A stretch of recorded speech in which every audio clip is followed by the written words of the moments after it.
తెలంగాణలోని ప్రైవేటు ఆసుపత్రుల్లో ఈ నెల 31 నుంచి ఆరోగ్యశ్రీ సేవలు నిలిపివేసినట్లు ప్రకటించాయి. 1300 కోట్ల నుంచి 1400 కోట్ల వరకు బకాయిలు పెండింగ్లో ఉన్నాయని నెట్వర్క్ ఆసుపత్రులు వెల్లడించాయి.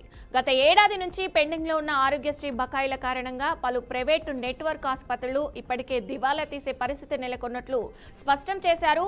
ఆర్థిక భారాన్ని భరించలేక వైద్యులకు జీతాలు కూడా చెల్లించలేని స్థితి ఏర్పడిందని ఆసుపత్రుల ప్రతినిధులు ఆవేదన వ్యక్తం చేశారు. ఈ పరిస్థితుల్లో తప్పనిసరిగా ఆరోగ్యశ్రీ సేవలను నిలిపివేస్తున్నామని ఆసుపత్రుల ప్రతినిధులు స్పష్టం చేశారు.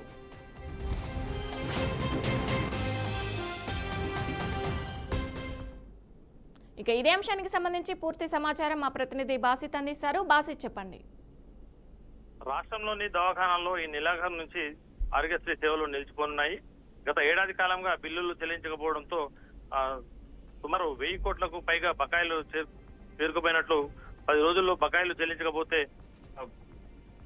వైద్య సేవలను నిర్ణయించిన ధరలకు ప్రభుత్వం సమీక్షించకపోతే ఈ నెల 31 అర్ధరాత్రి నుంచి ఆరోగ్య సేవలను నిలిపివేయాలని నిర్ణయించినట్టు Telangana Aarogyasri network hospitals association తనహా వెల్లడించింది. ప్రభుత్వం గత జనవరిలో ఇచ్చిన హామీల విషయంలో నిర్లక్ష్యంగా వ్యవహరిస్తుండటంతో ఈ మేరకు ఈ నిర్ణయం తీసుకున్నట్టు అసోసియేషన్ పేర్కొంది. ఇప్పటికే ఆరోగ్యశ్రీ సీఈఓ ఉదయ్ కుమార్ కు నోటీస్ పంపించినట్లు కూడా తనహా అధ్యక్షుడు డాక్టర్ వజ్రాజు రాకేష్ చెప్పారు. ఆరోగ్యశ్రీతో పాటు ఉద్యోగులు ఆరోగ్య పథకం ఈసీహెచ్ తో జర్నలిస్టులు ఆరోగ్య పథకం జీహెచ్ కింద అందిస్తున్న సేవలకు గాను ప్రభుత్వం కూడా చెల్లింపులు జరగడం లేదని చెప్పి, దీంతో దవాఖానాల నిర్వహణ కష్టంగా మారిందని చెప్పి చెప్పుకొచ్చారు. ప్రస్తుతమైతే తెలంగాణలో ప్రైవేట్ ఆసుపత్రుల్లో ఈ నెల 31 నుంచి ఆరోగ్యశ్రీ సేవలు బంద్ అవుతాయని చెప్పి కూడా చెప్పడం జరిగింది. సుమారు 1300 కోట్ల నుంచి 1400 కోట్ల వరకు బకాయిలు ఉండడం వల్లనే ఈ నిర్ణయం తీసుకున్నట్టు సమాచారం. Divya. Okay, right. Thank you Basit.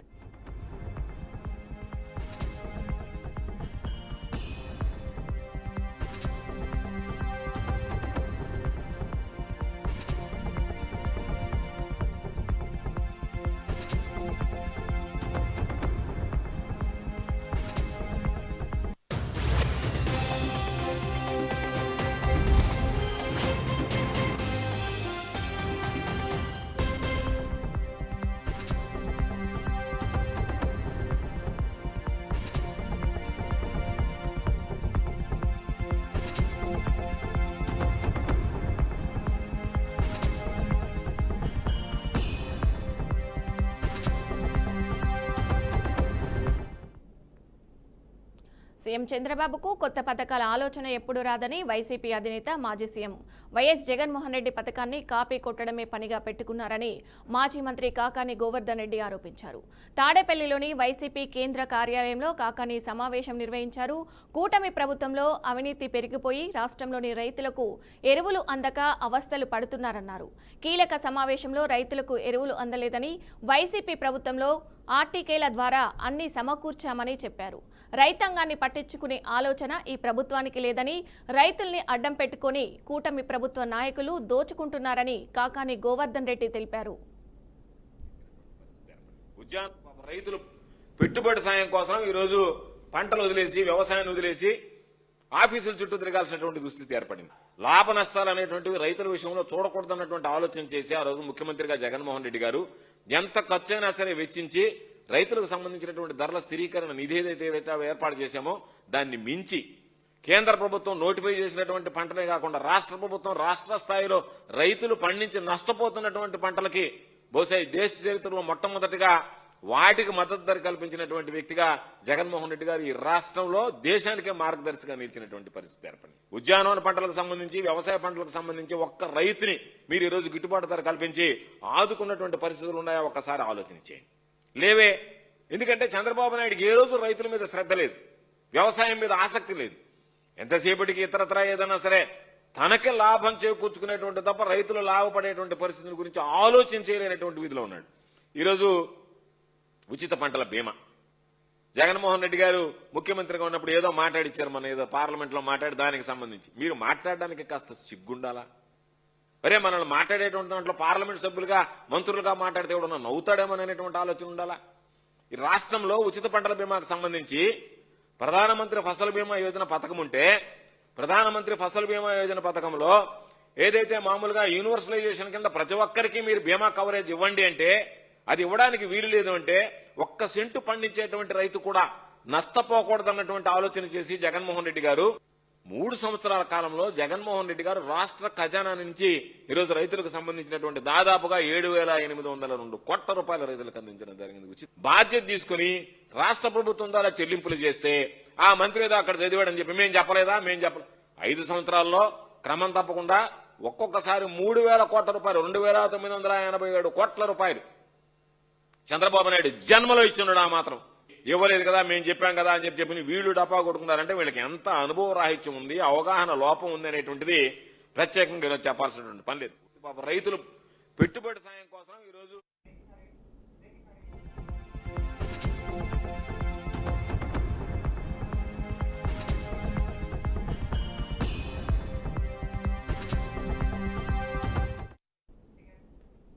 Welcome back. Warangal జిల్లా భీమదేవరపల్లి మండలంలో రాష్ట్ర రవాణా బీసీ సంక్షేమ శాఖ మంత్రి పొన్నం ప్రభాకర్ పర్యటించారు. పర్యటనలో భాగంగా కొత్తకొండ వీరభద్రస్వామి వారిని మంత్రి పొన్నం ప్రభాకర్ దర్శించుకున్నారు. రాష్ట్ర ప్రభుత్వం ప్రతిష్టాత్మకంగా చేపట్టిన పన్నుల జాతర 2025 కార్యక్రమంలో భాగంగా మల్లారం గ్రామంలో అంగన్వాడీ భవనానికి మంత్రి పొన్నం ప్రభాకర్ శంకుస్థాపన చేశారు. ఈ కార్యక్రమంలో స్వచ్ఛ భారత్ మిషన్ గ్రామీణ director Suresh Babu, DRO PD మేనా శ్రీను, రెవెన్యూ డివిజనల్ అధికారి రమేష్ రాథోడ్, స్థానిక తహసీల్దార్ రాజేష్, ఎంపీడీఓ వీరేశం, ఇతర సంబంధిత అధికారులు పాల్గొన్నారు.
విజయనగరం జిల్లా రేగిడి మండలం ఓనుగూరు గ్రామంలో దారుణం చోటు చేసుకుంది.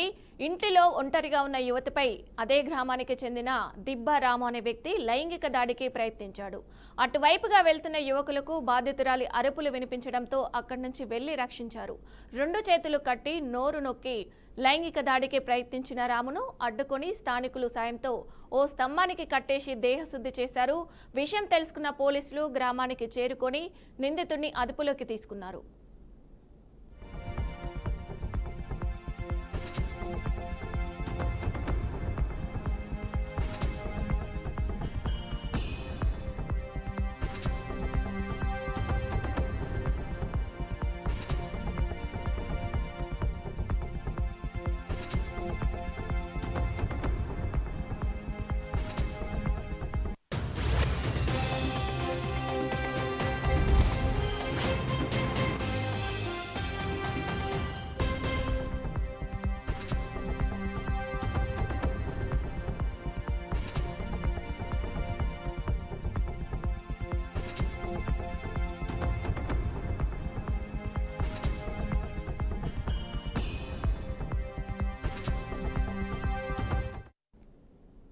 విజయనగరం జిల్లా రేగిడి మండలం ఊనుకూరు గ్రామంలో దారుణం చోటు చేసుకుంది.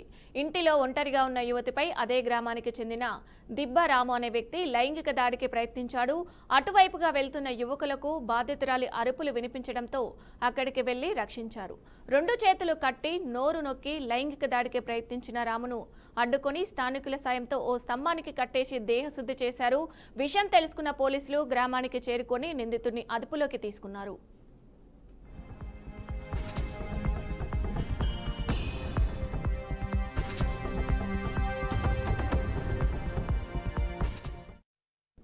ఇదే అంశానికి సంబంధించి పూర్తి సమాచారం మా ప్రతినిధి శ్రావణ్ అందిస్తారు. శ్రావణ్, చెప్పండి. విజయ, ఉమ్మడి శ్రీకాకుళం జిల్లా రాజాం నియోజకవర్గం రేగిడి మండలం ఉనుకూరు గ్రామంలో ఈ రోజు మధ్యాహ్నం దాదాపుగా కూడా 1 గంట సమయంలో దారుణ ఘటన వెలుగు చూసిందని చెప్పవచ్చు.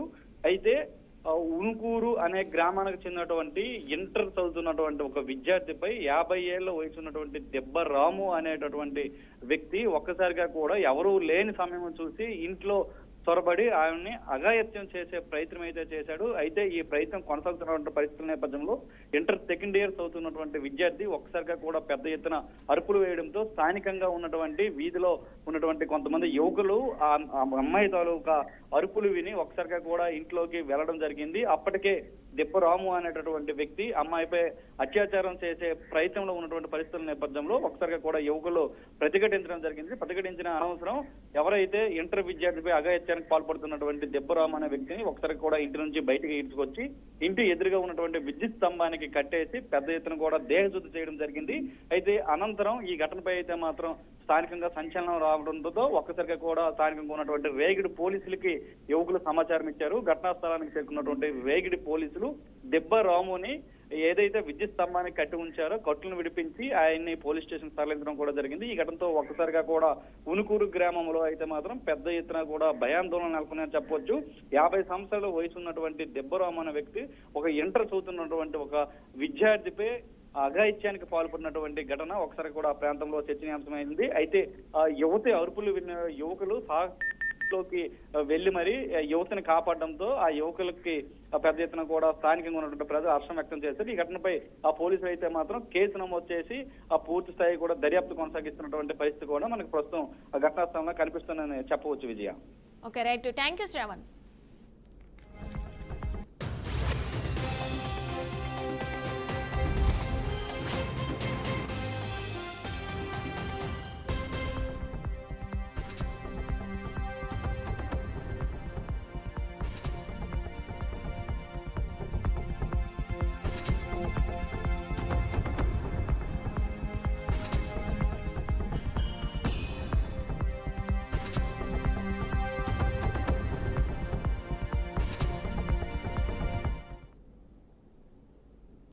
హైదరాబాద్ కుక్కట్పల్లి బాలిక హత్య కేసును పోలీసులు ఛేదించారు. బాలిక సహస్రను 10వ తరగతి చదివే బాలుడు హత్య చేసినట్లు గుర్తించారు. దీంతో ఆ బాలుడిని కుక్కట్పల్లి పోలీసులు అదుపులోకి తీసుకున్నారు. కాగా సహస్ర ఇంటి పక్కన బిల్డింగ్లోనే బాలుడు ఉంటున్నట్లు సమాచారం. బాలుడు దొంగతనానికి వచ్చి బాలిక గొంతు కోసినట్లు పోలీసులు వెల్లడించారు. స్థానికుల సమాచారంతో పోలీసులు కేసు నమోదు చేయించారు.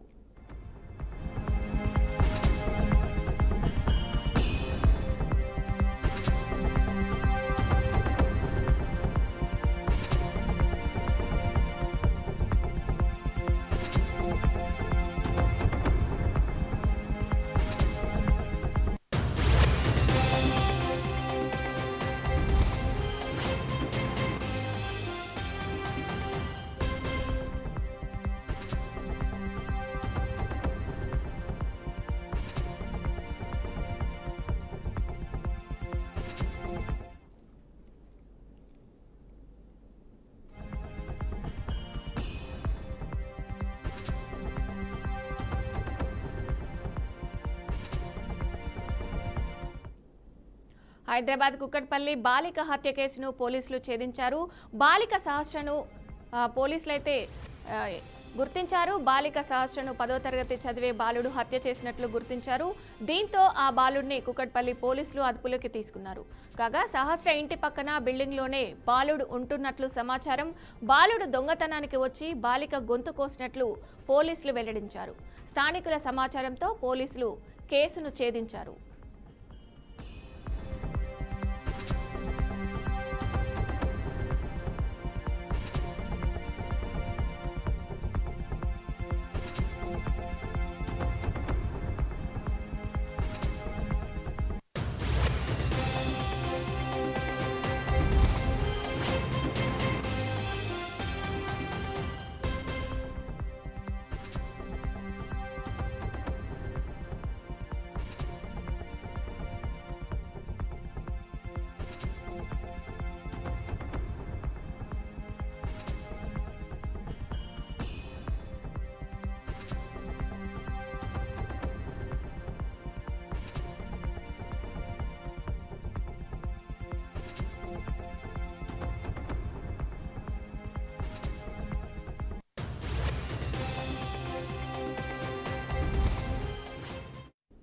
హైదరాబాద్ కుక్కట్పల్లి బాలిక హత్య కేసును పోలీసులు ఛేదించారు.